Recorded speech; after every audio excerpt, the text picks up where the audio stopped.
In the last video lecture, we covered cells of the immune system. Cells of the immune system which are widely dispersed in our body. Some are circulating in blood, some are circulating in lymph, and some are resident in various tissues and organs.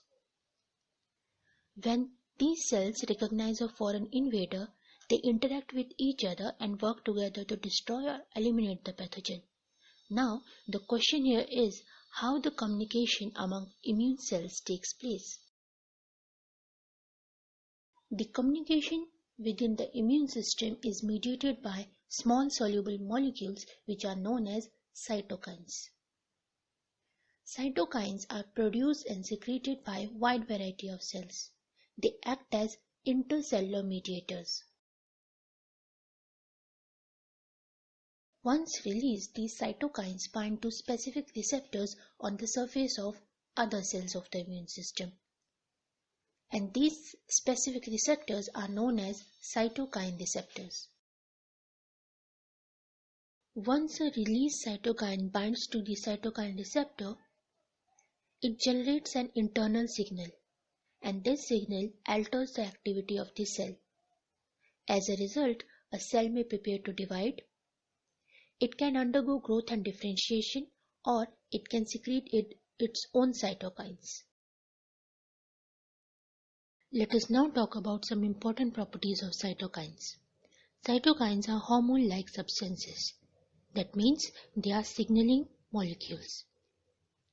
Cytokines are soluble molecules, and some of them are membrane-bound molecules. Chemically, they can be protein or glycoprotein. Their molecular mass is less than 30 kilodaltons. Cytokines have short half-life. This also explains that mostly cytokines act over a short distance. That is, either signaling is autocrine or paracrine. By autocrine we mean cytokine acts on the same cell, and paracrine means cytokine acts on the nearby cells. Cytokines are effective at low concentrations. This is because of the specific high affinity cytokine receptors. This means cytokine receptors are sensitive to low concentrations of the cytokines. The important cytokines which are involved in signaling between cells of the immune system are interleukins, tumor necrosis factor, interferons, colony stimulating factors, and chemokines. Interleukins, abbreviated as IL. In Latin, inter means between, and in Greek, leukos means white. So, literally, they are the cytokines produced by one leukocyte acting on the another leukocyte. But cells other than leukocyte may also use interleukins. Till now, about 35 interleukins have been identified. They are named interleukin, IL, followed by a number which represents sequence in which they were discovered. For example, T cell secretes interleukin 2. Interleukin 2 binds to the cytokine receptor present on the same T cell. This is an example of autocrine signaling. Interleukin 2 results in growth and activation of T cells. T cells also secrete interleukin 4. Interleukin 4 binds to the cytokine receptor present on the B cell. And then interleukin 4 results in differentiation of B cells into plasma cells.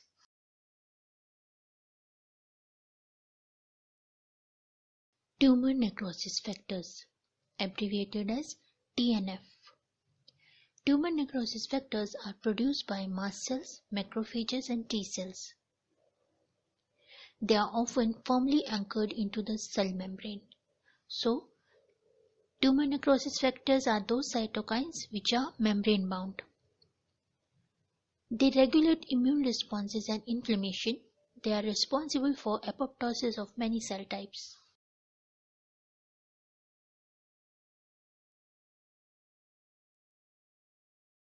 For example, macrophages release tumor necrosis factor alpha. Tumor necrosis factor alpha binds to the cytokine receptor present on the neutrophil and result in activation of neutrophils. Interferons, abbreviated as IFN. Interferons are so named because of their ability to interfere with the viral replication. They are of two types, type 1 interferons which comprises of interferon alpha and interferon beta. These are produced in response to viral infections. Type 2 interferons comprises of interferon gamma which increases phagocytosis by macrophages. Let us see how interferons provide antiviral defense. When a virus infects a cell, it induces the infected cell to produce interferons.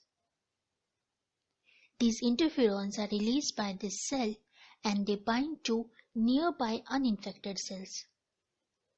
Uninfected cells now produce antiviral proteins. When the virus comes to infect this uninfected cell, the antiviral proteins of the cell degrade viral nucleic acid and inhibit protein synthesis.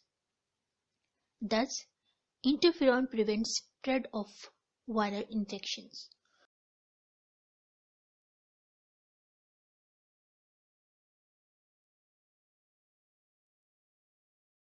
Colony-stimulating factors, abbreviated as CSF. Colony-stimulating factors are essential for the growth and differentiation of immature leukocytes in the bone marrow, that is, red blood cells, monocytes, granulocytes, and lymphocytes. Colony-stimulating factors ensure that the body is supplied with sufficient white blood cells of all types. Thus, this supply will determine the immunity of our body. Let us look at the important colony-stimulating factors. MCSF, monocyte colony-stimulating factor.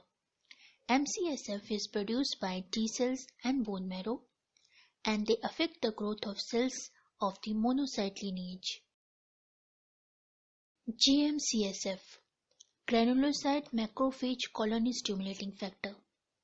GM-CSF are produced by T cells and macrophages, and they help in growth and differentiation of dendritic cells. GCSF, granulocyte colony-stimulating factors. They are produced by monocytes and they help in differentiation and development of neutrophils. Chemokines. Chemokines acts as chemoattractants and they signal leukocytes to move. Thus, chemokines control the movement of leukocytes.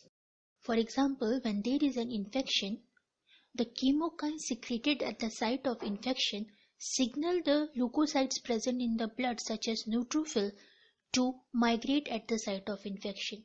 In such cases, neutrophil become the principal phagocytic cells at the site of infection. So, now we understand that communication within the immune system is mediated by cytokines.